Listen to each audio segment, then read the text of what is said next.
Welcome back to BST, everybody. Thank you so much for joining me on yet another episode. Week 5 of the NFL season ends tonight with Jaguars Chiefs. Should be a good game. I'll give my prediction at the end of the episode. And today we're just going to be going over some of the games that happen on Sunday. The ones that are, honestly, I'm talking about a lot of games here because a lot of them I have certain takeaways from that I want to talk about. It was very volatile. Plenty of close games, but there are also some blowouts. Some crazy endings, too, that we'll get to all that. But I wanted to start off today's episode with two pretty serious topics. One's kind of funny, kind of not. But let's just start off with a really serious one. The whole Kyren Lacy situation. I wanted to give my thoughts on that. For those who don't know, he was accused of getting in a car crash that ended up killing a elderly man, I believe, in like April, or it might have been March or April of this year. And sad situation, obviously, for the family of the elderly man. But later, Kyren Lacy committed suicide related to the incident. And just recently, there has been new evidence shown that he had nothing to do with the crash. In fact, he was just under 100 yards behind the crash. There's a camera, and you can see the crash happen. And then here comes Kyren Lacy in his vehicle behind the crash, and he drives through the intersection or wherever it was. Completely unrelated. Complete police negligence to blame him for something that he had nothing to do with, and it's just sad because it feels like a absolutely avoidable situation. And it's just it to me it makes no sense. It's like how does that even happen? And I don't want to get to all the politics of all that because it's not what it's about. It's just about like that's just it's a sad situation to see an athlete like that go. And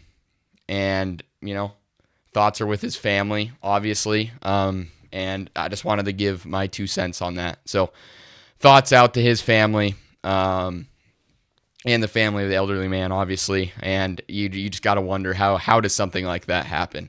And the other piece of news, Mark Sanchez. What a wild situation. I think it unfolded on Saturday, I believe.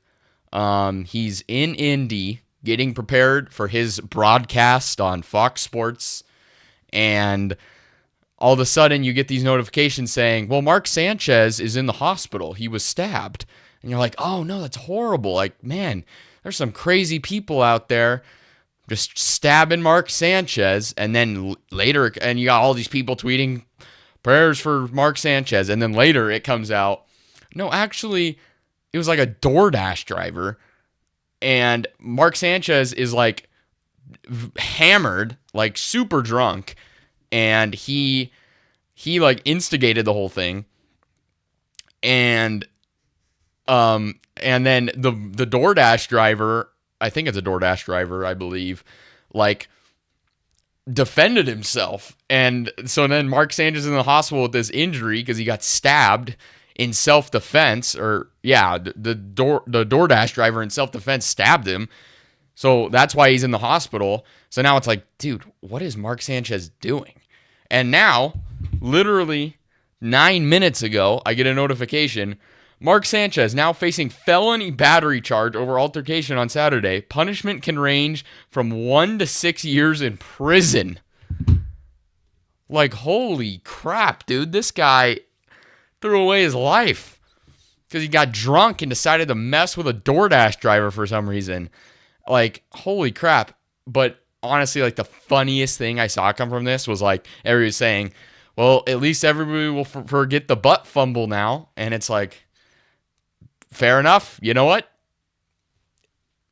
Sure, he may go to prison, but I mean, the butt fumble is arguably more embarrassing, maybe. But no, just jokes. Obviously, just a horrible situation. Hopefully the DoorDash driver's good. And Mark Sanchez, what are we doing? But let's get into football here. Let's get into football, what I actually know, not any of those news stories. So let's begin where it all started in the early morning hours in London.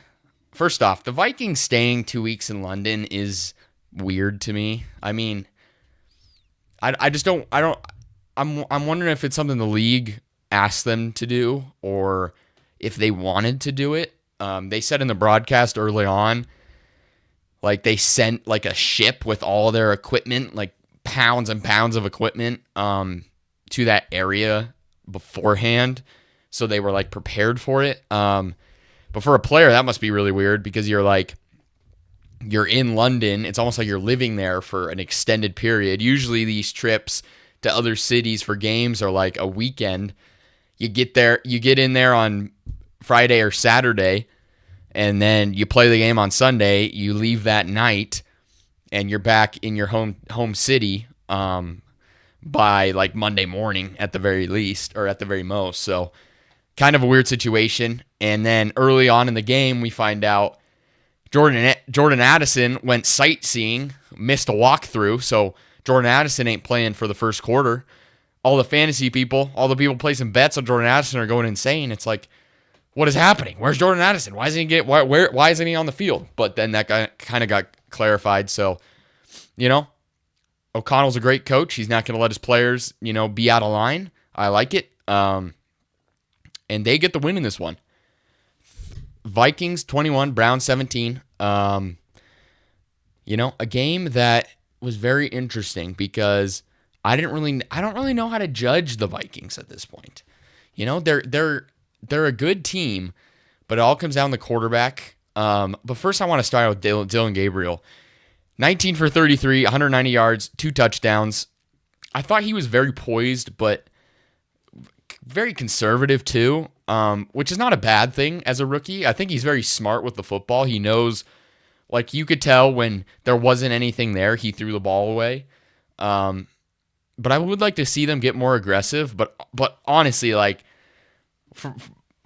I don't know the exact record. I think Brian Flores is like 9-1 against rookie quarterbacks. Like, this is a good performance for him against a good Vikings defense. So I'm not gonna in any way blame Dylan Gabriel for this game. I mean, he had the lead. It was what? I'm trying to do the math here. 17-14.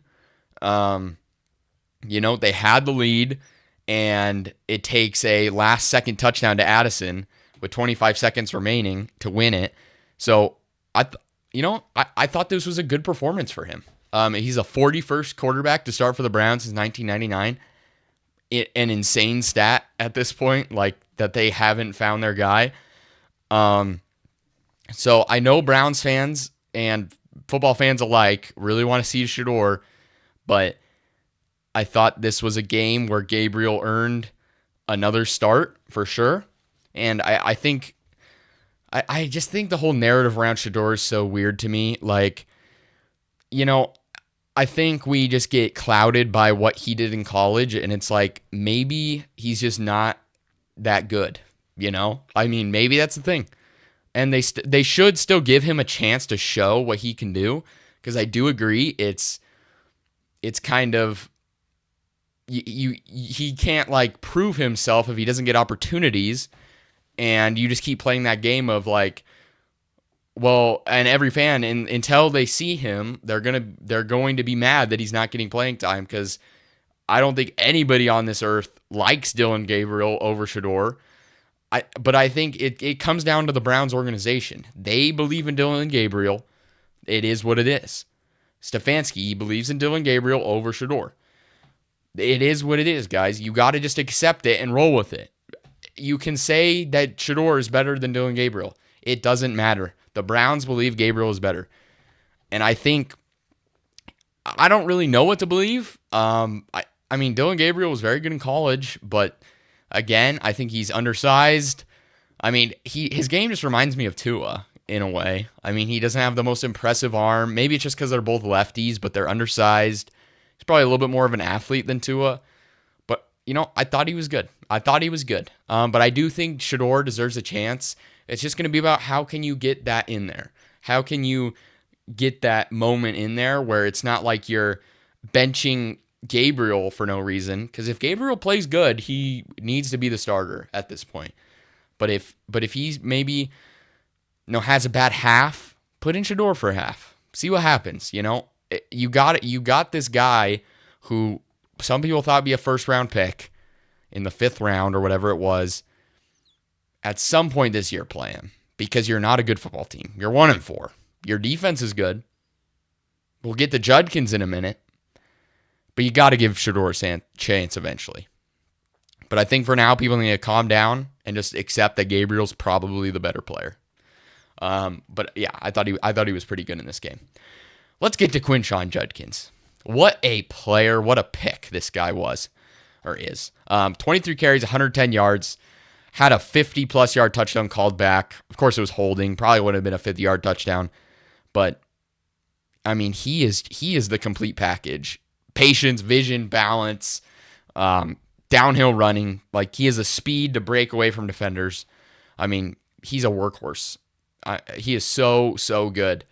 And I'm a Genty guy, Boise State fan, but, I mean, I think it could come down to be between them two for the top running back in this class. And I think for the value where they got Judkins, like that's really good. And obviously, I think the Browns blocking is better than the Raiders. But I would not be surprised if like Judkins is a consensus top 10 running back by the end of the year. Like he is really, really good. Got him on my fantasy team, so I'm also happy about that. But yeah, I really like what they have with Judkins. I really like a lot of their pieces on offense. If they can just get the quarterback right, they got that defense. They need another big-time receiver. They can find it. Judy hasn't been that good this year. So they can just find that receiver piece. They got the running back. They got Fan in the tight end. Njoku tight end. Gabriel, Shador, maybe one of them, makes a leap and becomes a real player. That line is decent. That defense, as we know, is dominant with Myles Garrett, all those guys. They could be a sneaky good team next year, but it all comes down to the quarterback. For Minnesota, like I was saying earlier, they're a really hard team to judge. Wentz is playing decent football, but it's kind of like, I mean, you watch Sam Darnold in Seattle, and I think every Minnesota fan has to kind of look in the mirror and be like, should we have just signed Sam Darnold? Like, Wentz is playing all right, but it's almost a disservice to this roster that they don't have a better quarterback. I think they truly thought J.J. McCarthy would be good, and maybe he will be. Maybe he will bounce back, come back from his injury, and play really good football. But I still have my concerns. I've probably mentioned this on this podcast before, but I saw a thing where he can't really throw left. Like his mechanics are all out of whack. Like it's really bad. The statistics show that like him throwing to the left side of the field, it's not as good as the right side of the field for whatever reason. So I think there's real holes in his game, and it's just you have to ask yourself, can Wentz take this team to the playoffs? I mean, the NFC is going to be a tough conference to make. I mean, you got Detroit, Green Bay, Dallas. I mean, Dallas' defense sucks, but that offense might be able to carry them. Washington got a big win. Eagles, Falcons, Buccaneers. I mean, like, it's going to be a tough one. And you got the Niners, the Seahawks, the Rams. Like, that's like 10 teams that have a chance here. And then you add on the Vikings. There's only 7 spots, Teams are going to get eliminated. And I'm just not sure Carson Wentz is good enough to take this roster that's just, it's really good. Like, this is a roster that should be playoff worthy, but that's why it shows. It always comes down to the quarterback. And they're 3-2, and I'm not going to write them off yet, but I think every Vikings fan just got to ask themselves, should we have just kept Darnold for the price? I mean, it wasn't that much money, and he's playing really well in Seattle, and he played really well for Minnesota last year. But yeah, Addison, big touchdown catch. Jefferson went off in this game. And another question you have to ask is Wentz going to continue to start as well? I mean, If McCarthy comes back, I think Wentz has played undoubtedly better than McCarthy. I feel like it's tough though, because you want to give McCarthy the chance. He's kind of your future. If he's bad, like where do you go from here? But I don't know, man. I feel like you got to keep Wentz in. If your plan is to win, you got to keep Wentz in at this point. But it should be interesting to see what they do. But they're 3-2. They're let's see what they got next week. I think they might be on the bye. Yeah. Yep, they're on the bye. So that's going to be big for them because pretty long trip. That's probably why they're on the bye. They can regroup next week, get fresh. But yeah, good win for the Vikings. Definitely a little bit concerning. The Packers lost to the Browns. So I think the Browns are a lot better than people give them credit for, especially that defense. But good win for the Vikings. Next up, I wanted to talk about the Colts. Obviously, horrible game. 40-6 over the Raiders. Geno Smith is so garbage. Like 3 picks. It's honestly insane, like, how good he was in Seattle for that 1 year. Even last year, he wasn't that bad. Like, he is god-awful in Las Vegas right now. Like, it is genuinely horrible. I mean, he just throws picks left and right. Like, he's going to lead the league in picks unless he gets benched or something. But I just want to talk about the Colts. Games like this, I think we've reached a point with the Colts, like, they aren't a fluke. I think that's fair. You know, they lost to the Rams, but it was really close. I view the Rams as a legitimate contender. But, like, first time starting 4-1 since 2013. Like, I think for a while there was the 2024 Saints allegations. Like, oh, yeah, they're good for these weeks, but once they get deeper in the season, they're going to get exposed. I think we're away from that. But it's all about how far they can go. But as long as you have Jonathan Taylor, who, in my opinion, I think he has kind of secured a spot in the MVP discussion. I mean, he's got 7 touchdowns on the season. That leads the league. 613 scrimmage yards. Just under 500 yards rushing. He's on pace for over 2,000 yards from scrimmage. 23 touchdowns. I mean, that would be an incredible season. And I think it's going to be hard for him to win the MVP, but I think he should be in the discussion. And I think a little bit more than like Saquon last year, like Jonathan Taylor is so important to the Colts. Because even though Daniel Jones is playing really well, let's not act like Daniel Jones is, I mean, at this point, he's probably a top 10 quarterback in the league playing right now. But, I mean, he's still Daniel Jones. And until he like proves himself further, I'm not sure we can give him like that title for sure. And I think Jonathan Taylor is undoubtedly the most important player on this team. And even though he only had 66 yards, he had the 3 touchdowns. I mean, he is playing super good. Undoubtedly the best running back in the league at this moment. But it's just a matter of how far they can go. I mean, they lead this division right now. We'll see what the Jags do tonight. It's going to be very interesting. I don't know. I don't think they're a fluke, but at the end of the day, with Daniel Jones, and like I said, until he proves himself, you never truly know what this team is. But happy for the Colts fans. 4-1, that's legitimate, and we'll see how the rest of their season goes from here. One of the games of the day, Broncos-Eagles, man. What a game. Broncos give the Eagles their first loss, 21-17. Man, the Eagles, there's something wrong there. The Broncos overcome a 17-3 deficit in the fourth quarter. I mean, you can say what you want about Bo Nix. That fourth quarter, he was amazing. He went 9 for 10, 126 yards, a touchdown, and 3 for 3 on scoring drives in the fourth quarter. I mean, an absolute dominant performance from Bo Nix in that fourth. It was impressive to watch.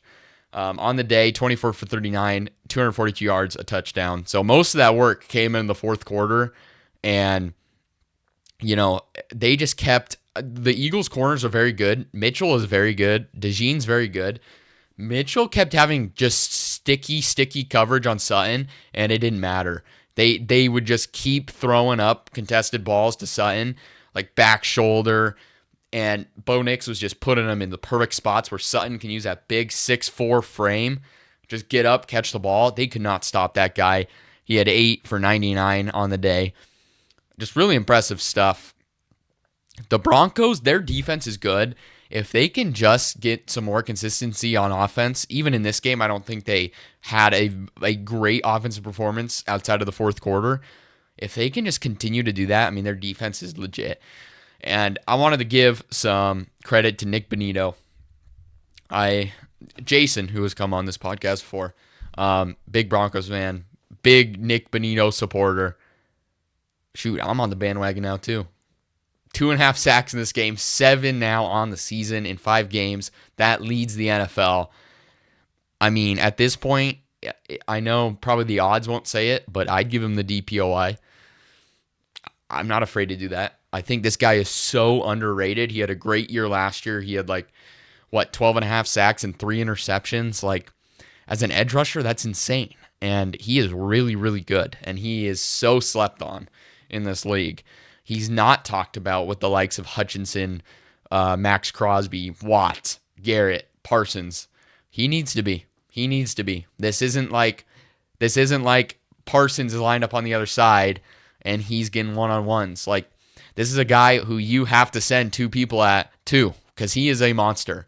And I'd give him the DPOI, like I said, in an instant. But I doubt he'll win it at the end of the day. But I think he is so underrated and needs more recognition. Let's get to the Eagles. I mean, what is there even to say at this point? It's bizarre. Their offense is so inconsistent. It is ridiculously inconsistent. It felt like in this game, they heard the critics say, you can't throw the ball. You can't throw the ball. You went 0 for 8 on your passes against the Buccaneers in the second half. And in the first half, they were kind of cooking Denver. Devontae Smith had a huge first half, finished with 8 receptions for 114 yards on the day, had a good day. But I hate when teams do that. They kind of hear the narrative and they let that play too much in their game plan. And it's just go play your game, Philly. You're 4-0. You want a Super Bowl playing this control the game, run the ball, play action shot kind of game. And they kind of just went away from that. I mean, Barkley, 9 touches on the day, 6 carries, 3 receptions, did catch a deep ball for a touchdown. So he had 88 yards on the day. A good day, but I mean, to only give your best player on offense 9 touches, that is a problem. You have to give that guy more touches. And part of their offense, I mean, let's not act like Jalen Hurts is this world beater. He's not. He's just not. I mean, I don't think I can put him top 10 in the league. I just can't. I don't think he's that good.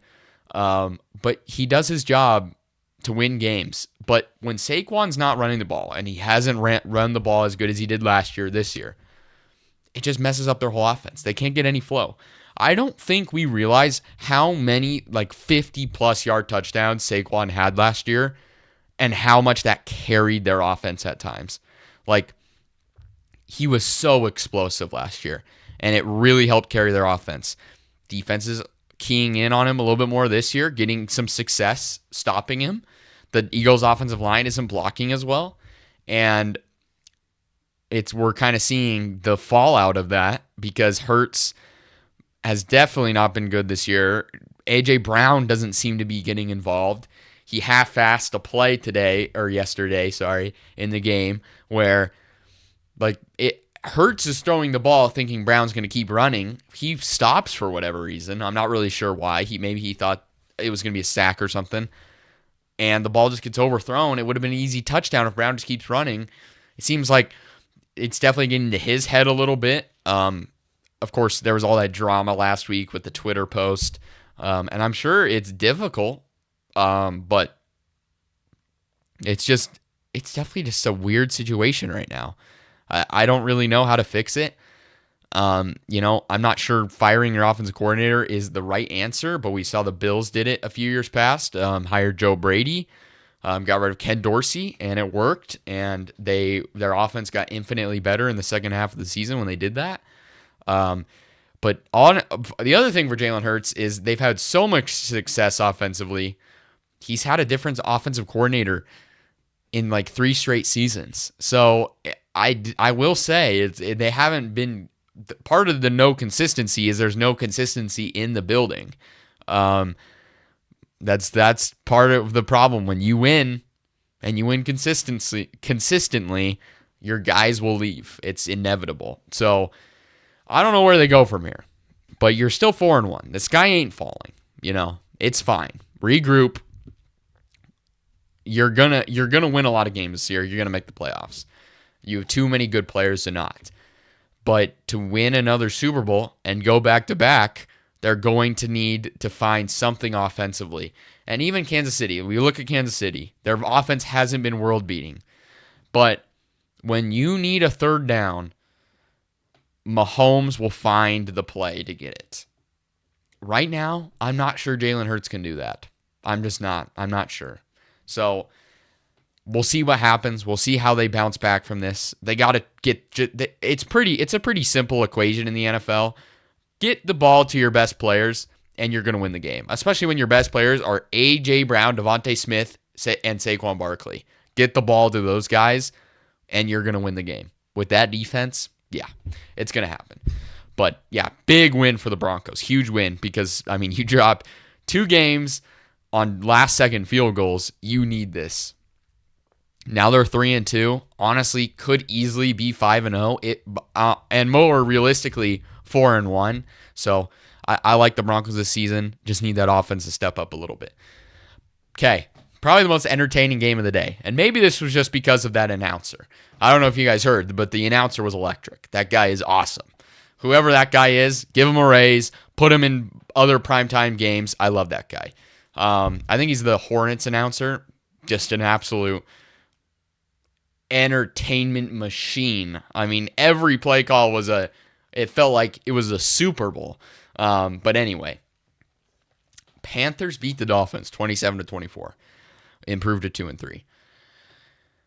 What a weird game. So the Dolphins start out with a 17-0 lead. And guess what? They choked it. Shocker, I know. 6 punts and 1 touchdown in the final 40 minutes of the game. Shocking. Maybe the most shocking thing of the day, though, in this game. Mikey McDaniel decided to punt with 1:10 remaining. They did have 2 timeouts. Still. No, I don't really get that decision. No, that's a fireable offense. And I asked myself, should Mike McDaniel get fired? Because obviously he's a genius. He's a genius when it comes to scheming. He's really good at calling offensive plays. This guy is not a coach, guys. He is not a coach. And I'm sorry if you're a Dolphins fan, if you're a Mike McDaniel believer, this guy is not a coach. He is a coordinator. He's very good at calling plays. He is not a coach. I do not care. His team looks unmotivated at times. We've heard in the past players don't show up to practice at times. Even like the post-game stuff, like he's just bizarre. Like it doesn't seem like he's all there as a person. Like he can't really connect with people like that. And it takes a special person to be a coach and to motivate men like that. But to me, you just got to pull the plug. And I get it. You're losing out on a genius offensively with play calling. But, when he gets fired, somebody's going to get a really good offensive coordinator. But that's all he is at this point. And maybe you can't even demote him. That's just too weird of a move. Then he's there and the next head coach is there. You can't do that. I think he should be fired immediately. You just got to change something up because this is really bad. You're 1-4 now, and you just choked a 17-0 lead to arguably the worst team in the league. Tua had a great game. 256 yards, 3 touchdowns. No doubt. Tua played really good, and I'm not going to blame this on him. But the problem is they couldn't run the ball. And going into this game, everybody's like, oh, Achan's going to go off. The Panthers run defense, come on. They couldn't run the ball. And it's just so weird to me, and Achan has run the ball better against like Buffalo and stuff. It's just, it's kind of weird. But Who I am happy to see performing well is Waddle. Obviously, it sucks to see Tyreek get injured, but now that he's the wide receiver one, I think he's definitely a guy who could be the wide receiver one on a lot of teams. I mean, he was like the 6th pick in the draft. Like, this guy's a good player. 6 for 110 and a touchdown today. In an increased role, I think we'll see that he is a way better player than he gets credit for, just because he doesn't have a big role when Tyreek Hill is healthy. Speaking of Tyreek Hill, reports are that they might release him at the end of the season, so that could get interesting to see what happens there. And the other one on the Dolphins, Darren Waller. This guy comes off of the couch after making music or whatever the hell he was doing, and he's become a pretty damn good tight end. I mean, he has 3 touchdowns so far in the 2 games that he's played. Today, 5 for 78 and a touchdown. We know McDaniel loves his tight ends. He used Jonnu Smith heavily last year. Now Waller is in this role. It's pretty insane to see him, because, I mean, he was talked about as like one of the best tight ends in the league, like 2021, 2020, I believe, was the years. And then he went to the Giants in 22, I think. And things kind of went downhill from there. Then he retired in 23, took a year off, 2 years off. Now he's back. And he looks pretty damn good, but we'll see what happens with that. But ultimately, the Panthers. Like, what a good win for the Panthers. Because, Bryce Young gets a lot of hate. Dave Canales, probably pretty tough to coach that team. Not a lot of good players. You have some good players, but not a lot. Not a lot to work with. But just for the morale of the team, like, just a huge win to come back like that. I thought Bryce Young played all right. He still just has his struggles. At the end of the day, I don't think he's a franchise quarterback. I'm sorry to any Bryce Young lovers out there. The problem is he's just really short. He's just like Russell Wilson. Only Russell Wilson was very good at getting out of the pocket. I don't think Bryce Young is as athletic. And it's like Kyler Murray. The problem with these quarterbacks is they can't see over their line. So throwing in the middle of the field is like really hard to do for them. Oh, huge voice crack there. What the hell? It's so hard for them to throw in the middle of the field. It just takes that completely out of the game. That's like why Marvin Harrison's kind of struggling in Arizona, because they can't throw over the middle of the field because Kyler Murray is 5'10". He can't see over his line. Same thing for Bryce. He can't see over the line, so he has to try to get out of the pocket. Problem with that, you're taking a lot of sacks because you're trying to move too much. I'm just not sure it's going to work. And like sometimes they're just like, he tried calling a timeout without any timeouts, and it's like, is he there all mentally? Like, does he understand the game? I'm cheering for him, but I'm just not sure it's going to work out in the long run. And I mean, you're going to have to decide, are you going to pay him soon? Like, I mean, but you could probably get him for a discount because he really hasn't shown anything to be a franchise quarterback. But yeah, hoping Bryce Young figures it out, but I'm just skeptical. Biggest performance of the day, Rico Dowdle. What a game from the guy. What a game. 23 carries, 206 yards, and a touchdown coming in for Chuba Hubbard, who is injured. I mean, Chuba Hubbard doesn't look like that all season, and Rico Dowdle comes here and runs for 200. Like, 200 yards is so much. Like, we rarely see that from the best backs in the league, and he runs for 200 yards. Should have picked him up on fantasy. Huge blunder on my part. Chase Brown still sitting in my lineup, stinking it up. Could have had Rico Dowdle out there running for 200 yards. But yeah, just for Miami, it's like, you really let Rico Dowdle run for 200 yards in your ass? Like, come on, guys. Let's get it together here. But yeah, happy for Rico Dowdle. Happy for the Panthers. Big win, 27-24. Let's move on to another massive blowout, the Ravens game. Texans beat the Ravens 44-10. God. I mean, the Ravens are really bad. Cooper Rush, 3 picks. Derrick Henry, 15 carries for 33 yards and a touchdown. Not good enough offensively. But this is where I will give the Ravens a little bit of leeway, is they're very injured right now. And some very good players are injured. So these were their inactives for this game. Roquan Smith, all pro. Chidobe Awuzie, decent starter. Lamar Jackson, all-pro. Kyle Hamilton, all-pro. Patrick Ricard, all-pro. Marlon Humphrey, all-pro. Ronnie Stanley, good starter. That is brutal. That is insanely brutal to have that. And now, we just saw the Niners on Thursday beat the Rams with a bunch of injuries, similar to this. Like, they didn't have Watt. They didn't have Purdy. Kittle. A lot of other good all-pros. Still, this is a problem. This is a problem. You're now 1-4 in a year that you were supposed to win the Super Bowl. You were one of the betting favorites to win the Super Bowl. And I get it. Lamar Jackson is out. But you are still 1-3 with Lamar Jackson in. It ain't that much different. To me, you missed your window. You had your chance. You had Kansas City in your building in 2023. You were the best team in the league with Kansas City in your building for the AFC Championship. And you lost that game. That was your year. That was your chance. I think the window is over. With this current team, I think it's over. And that leaves John Harbaugh. What do you do? I don't know. I don't know what you do. It's like him and Mike Tomlin. It's a very, very tricky situation. When you have a legendary coach like that who has won a Super Bowl, it's very hard to get rid of those. Because sometimes the grass ain't always greener. And you may get rid of Mike Tomlin. You may get rid of John Harbaugh. And you may spend years trying to figure it out.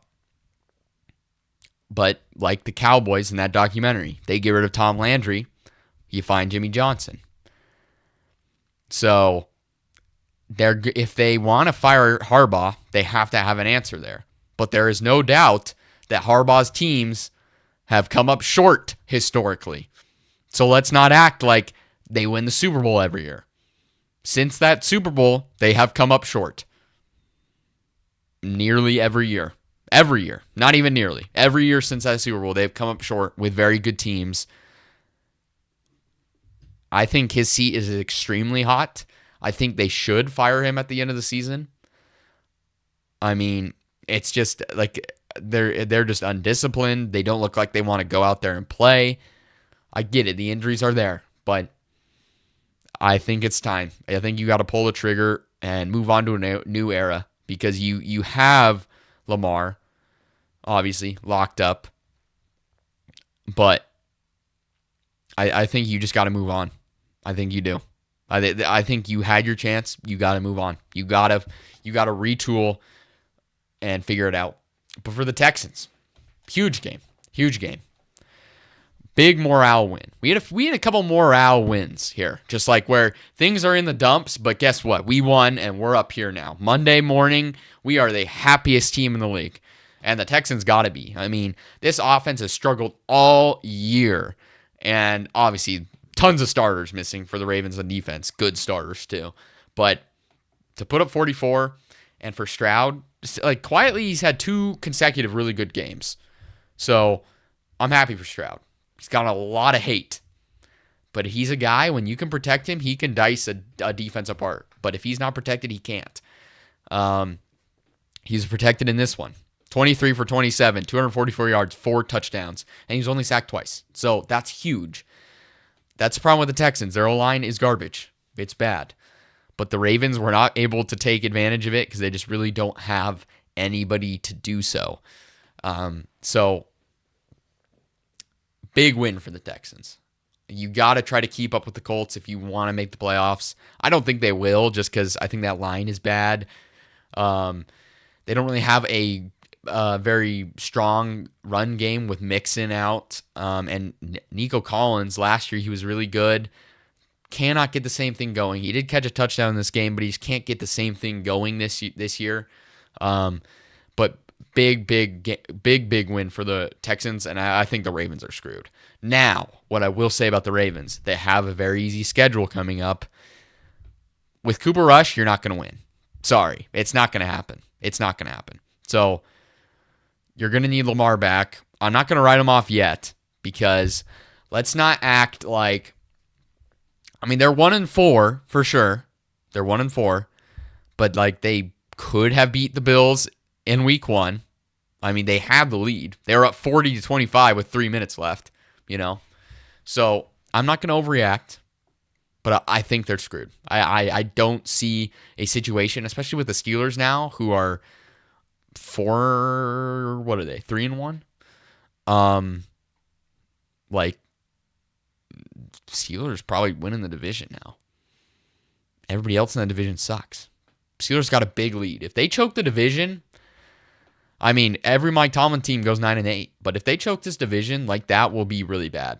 And honestly, Tomlin might get fired at that point. But I think it's the Steelers division to lose.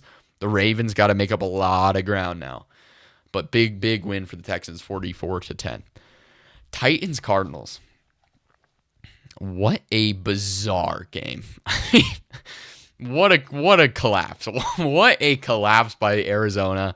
Arizona fans, I am so sorry. Like, I'm so sorry you have to witness this team. First off, you have a wide receiver. He had a good game in this one, but all season it's been frustrating to watch him not, like, play to his full potential. And then you got to be stuck with, like, this just BS of a game. Like, it's so stupid. All right. Cardinals up 21-6 to start the fourth quarter. Oh, we got this in the bag. The Titans, they suck. The Titans are garbage. We got this in the bag, guys. We're going to improve to 3-2. Easy. Amari DiMercato, who is replacing an injured Trey Benson. Honestly, Michael Carter actually replaced Trey Benson. 18 carries for Michael Carter, only 3 for DiMercato. But in one of his only opportunities, he takes the ball for a massive 80, I think it was like an 80-yard touchdown. But no. He drops the ball. And it goes out the back of the end zone.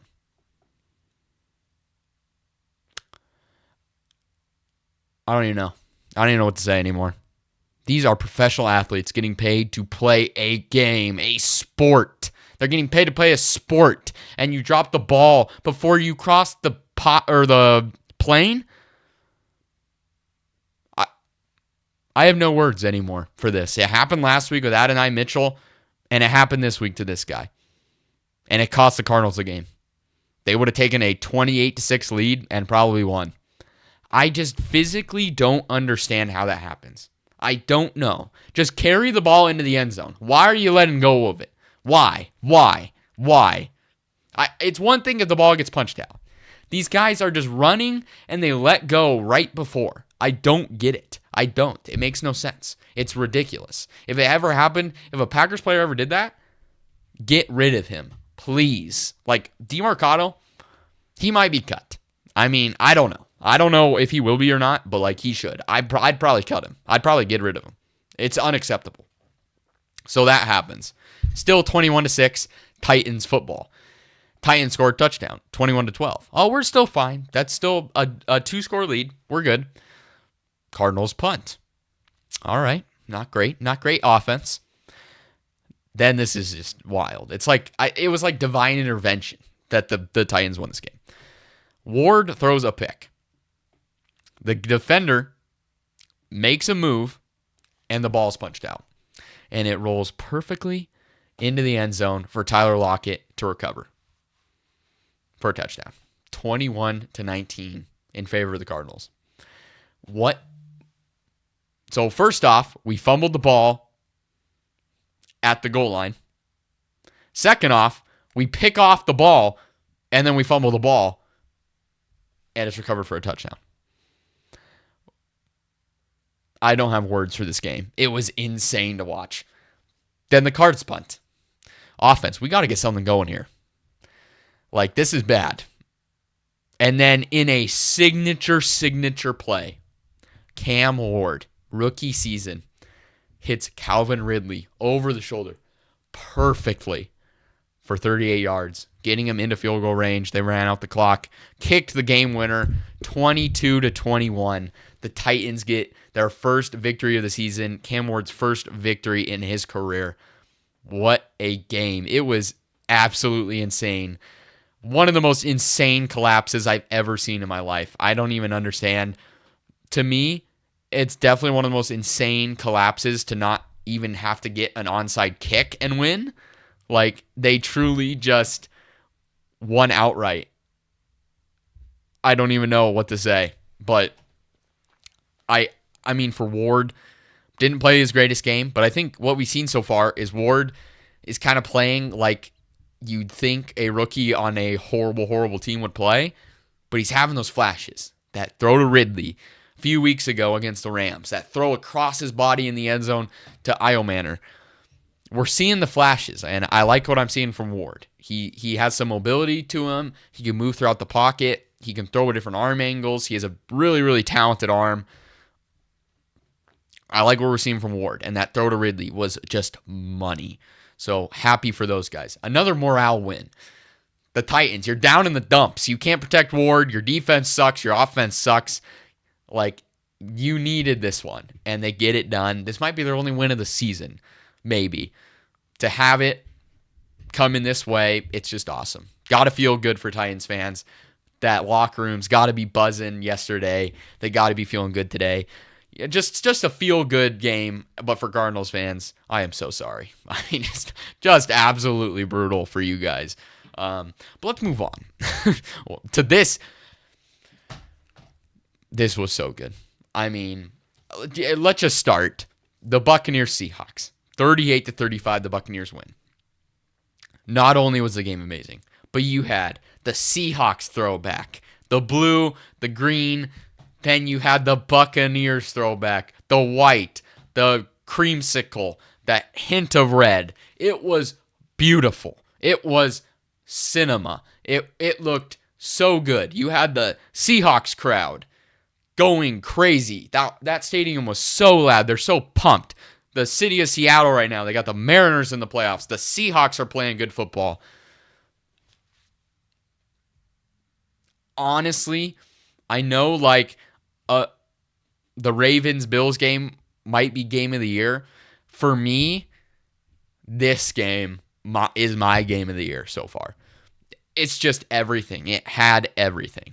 The atmosphere, the jerseys, the play on the field. Cinema. Let's get into it. Baker. Is he the MVP of the league at this point? I think he has to be. I think he now has 10 touchdowns, 1 pick? 10 touchdowns, 1 pick. In this game, he throws for 380 yards, 2 touchdowns. Was clutch. Had that play. He's rolling out of the pocket, throws. Hits, I think it was Sterling Shepard in between 2 defenders. Had multiple big throws to Ibuka, who had 7 receptions for 163 yards and a touchdown. He is unbelievably good. What a draft pick to pick him. Obviously, going into it, you're like, man, why'd they pick a receiver? You don't need a receiver. You got Evans and Godwin. This guy might be top 10 by the end of the year. At least top 15. I mean, he is insanely good. And I think Baker has to be the MVP at this point. You know, Josh, he's still playing good. Jonathan Taylor, maybe. I'm trying to think of who else. I feel like it has to be Baker at this point. Baker is the MVP of the league right now. And it was said coming into the year, there's a chance for Mayfield to do this. And here he is doing it. He's playing so well. What a story. Baker Mayfield is the best story in the league, no doubt.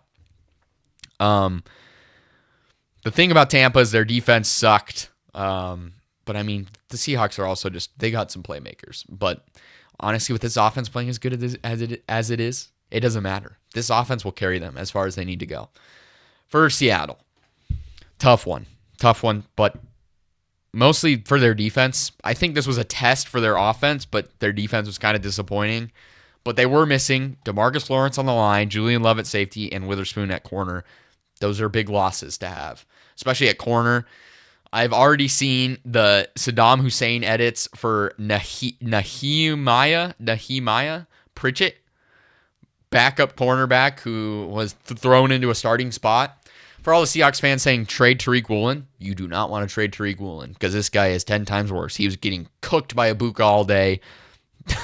Then none of that. As soon as you see the Saddam Hussein edits, I don't know if you guys have seen those, you know that player's cooked. They're bad at football. So I mean the Bucs just did whatever they wanted to the Seahawks defense, but I mean Sam Darnold did the same thing. 28 for 34, 341 yards, 4 touchdowns, the one costly pick. Not the best decision. It hit off a player's helmet. I don't think it didn't really affect the trajectory of the ball. It hit off his own lineman's helmet. I don't think it affected the trajectory of the ball enough. I think it would have still been picked regardless, maybe. I'm not sure. I'm not for sure on that, but it kind of just looked like it kind of maybe would have hit the ground actually, because it kind of hit the guy's helmet and then like bounced up. So maybe it would have just hit the ground. But still not a good decision. Gave the Bucs easy field position to kick the game-winning field goal, 38-35. But Darnold played amazing. Throwing a JSN all day. 8 catches, 132 yards, 1 touchdown. At this point, I know LSU fans going to say wide receiver U is LSU. Ohio State is wide receiver U. You got Garrett Wilson, JSN, Emeka Egbuka, Marvin Harrison, who's not very good right now. Who else am I forgetting? I'm definitely forgetting some others. I'm trying to think. I don't know. I'm definitely missing some other wide receivers for Ohio State, but they got to be wide receiver U right now. I mean, the last 2 years they've turned out Egbuka and JSN, or 3 years maybe. JSN was 3 years ago. They're almost the same player to me. Like, they are very similar. And then you got another guy right now at Ohio State, Carnell Tate, kind of reminds me of JSN and Emeka Egbuka.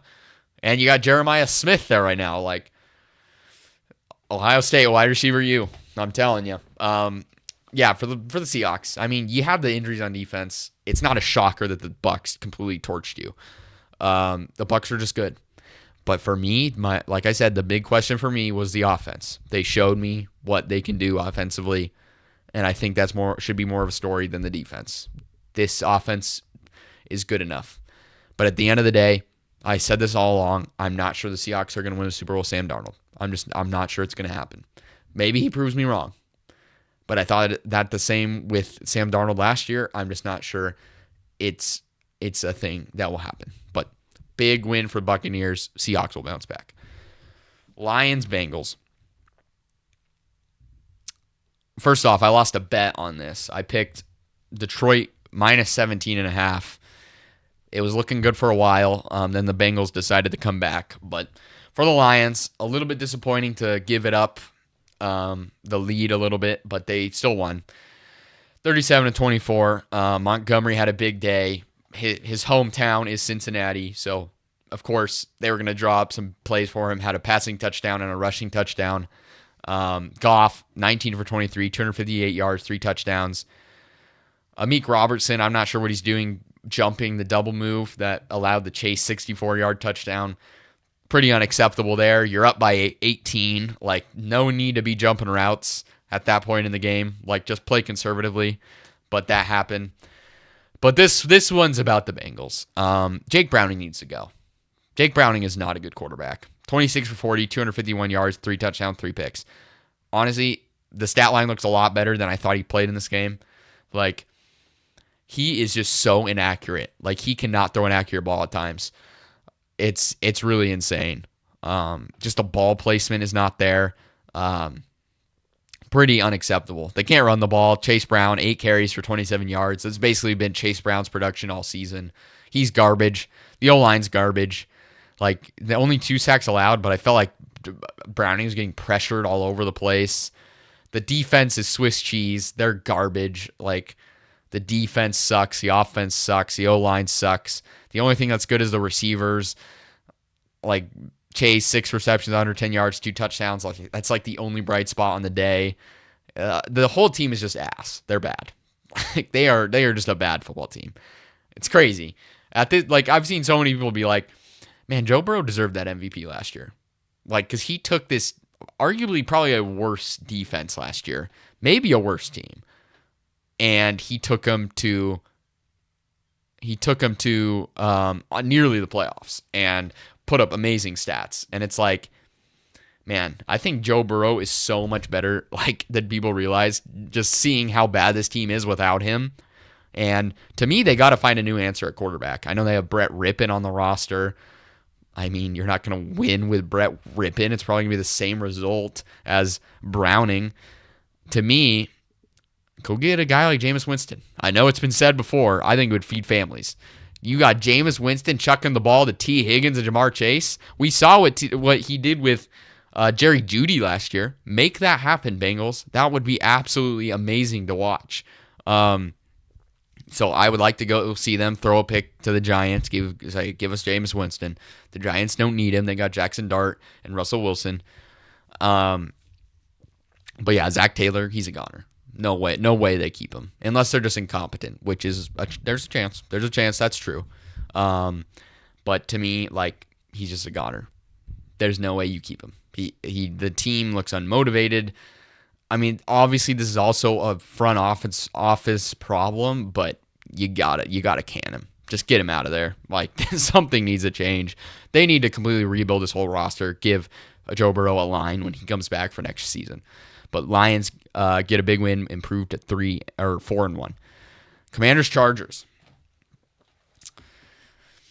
Week 1-3, Justin Herbert was very special. Unfortunately, he might be gone. Harbaugh is not playing good football right now. 22 for 29, 166 yards, 1 touchdown, 1 pick, 60 rushing yards. And the Commanders win 27-10. The score looks a lot worse than it was for most of the game. But like the Chargers, they went up 10-0 and were outscored 27-0 in the last 39 minutes of play. Brutal way to lose that game. It's just so weird. They were 3-0. They were 3-0, and you're like, man, the Chargers are really good. Like, they're a Super Bowl favorite. I mean, they dominated time of possession in this game by 9 minutes. Like, they held onto the ball, but they had the interception at the 1-yard line by Herbert, which is just unacceptable, and then the Johnston fumble.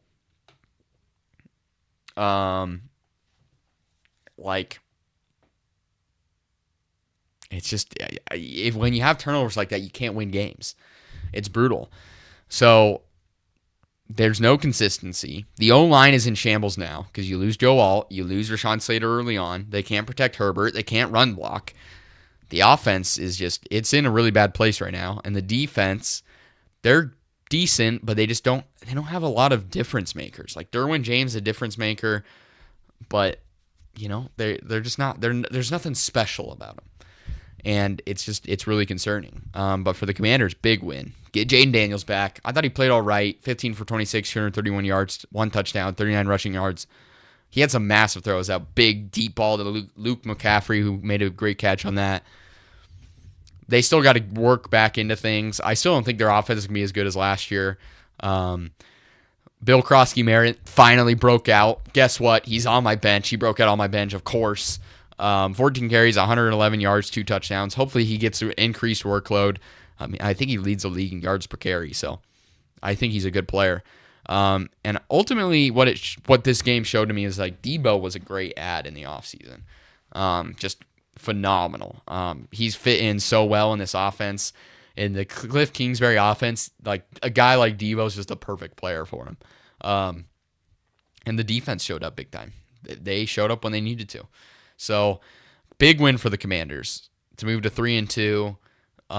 You started off the season a little slow with that kind of questionable win versus the Giants and then the loss to Green Bay. But to be 3-2 now, you got Jane Daniels back. Time to make the push to the playoffs. So, big win for the Commanders and the Chargers. You're 3-2 still. You still got a firm, and honestly, it's not firm anymore. Like, the Chiefs are right on your ass. Like, guys, we gotta move on here. We gotta move on from this game and figure it out, or else the Chiefs are gonna win this division, or the Broncos are gonna win this division. So, kind of crazy where we've come from the Chargers week 1 through 3, and we're like, man, this team is really good. And now they're 3-2. Let's move on to Sunday Night Football. What a game this was. Honestly, it was a pretty good slate of games. I'm not gonna lie, it was pretty good. Patriots upset the Bills. No more undefeated teams in the league. Patriots win 23-20 on a last-second field goal. First off, Drake May. This guy's legit. This guy is legit. I think he has It's tough. The 2023, was it? 20, or it might have been 2024. 2024, the 2024 QB draft class is going to be debated forever. I think Drake May has Caleb does have the most potential. I don't know. It's so tough. But I think like Drake May, I mean, in this game, he made so many big throws. He had that one on the run to Diggs that put him inside like the 5-yard line. He had that kind of one where he put it right in the window between the safety and the corner on that game-winning drive. Like, he is playing so well right now. 22 for 30, 273 yards. So, like, they have the greatest stats, but I just thought some of the throws he made were so good. Diggs, huge game. Revenge game for Diggs. Might have been his first game back in Buffalo. They played him last year. The Texans did, but I think it was in Houston. Don't quote me on that, but I think it was the first game back in Buffalo. Huge revenge game. 10 receptions, 146 yards. He looked like vintage Diggs out there. So if that's what the Patriots got moving forward, that's a legitimate weapon on the outside for Drake May. You got Hunter Henry, a good tight end. Now, this is the biggest pet peeve I have with the Patriots, and maybe it's just because Henderson is on my fantasy team. Give the ball to your second-round rookie running back. Please. It's killing me. First off, I'm getting no points in fantasy. Second off, I just don't understand. It's ridiculous. He gets 6 carries for 24 yards. It's like it's such a committee, but to me, the talent gap between Henderson and Antonio Gibson and Ramondre Stevenson is huge. And Gibson and Ramondre both have a fumble in this game. It doesn't matter. They still just continue to give the ball to him. Ramondre is leading the league in fumbles this season. It just doesn't make sense to me at this point. I think if they gave Henderson a complete workload, like, this offense would be much better. I mean, we haven't really seen what Henderson can fully do, but I think he's obviously better than Ramondre and Gibson. It's just dumb at this point. I don't know what they have against him, but it's ridiculous. Give the ball to your second-round rookie running back who is fast and shifty. Just give the ball to him. It's not that hard. Every other running back, Judkins getting the ball. Genty's getting the ball. Hampton's getting the ball. Get the ball to Henderson, and it might unlock this offense even more. And guess what? It's already pretty unlocked. So, just definitely bizarre. Defensively, though, the Patriots' run D is super good. They did allow 118 total yards on the ground and a good average, but most of that is Allen's, like 50-plus rushing yards. When it comes to like Cook, 3.3 yards per carry. That is elite. Cook has been very good this year. Ran for 100 yards in multiple games this year. They are very good on the run D, and that's big because if this offense can be good, they can stop the run. Stopping the run is so huge in this league. Just such a big win for him. I mean, I don't think anybody saw this coming.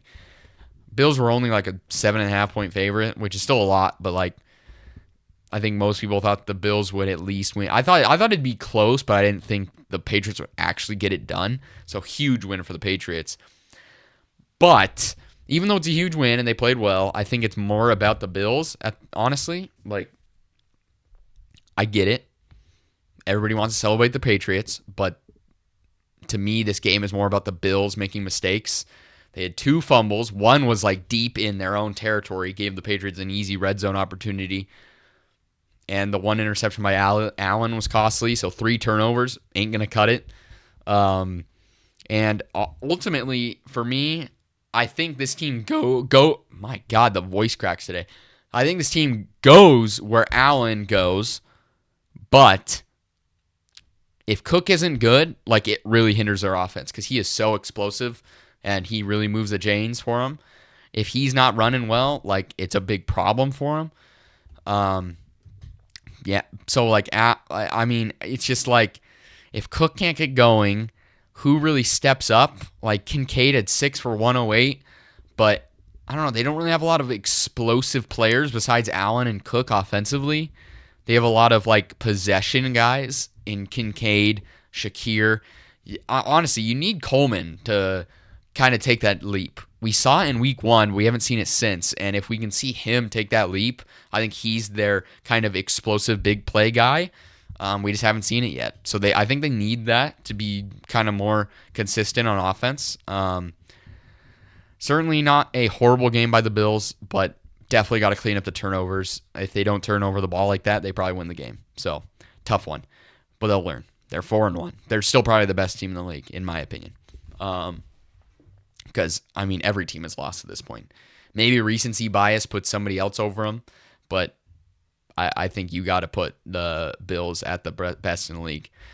So that was really all I want to talk about for Sunday. But let's get to tonight's game.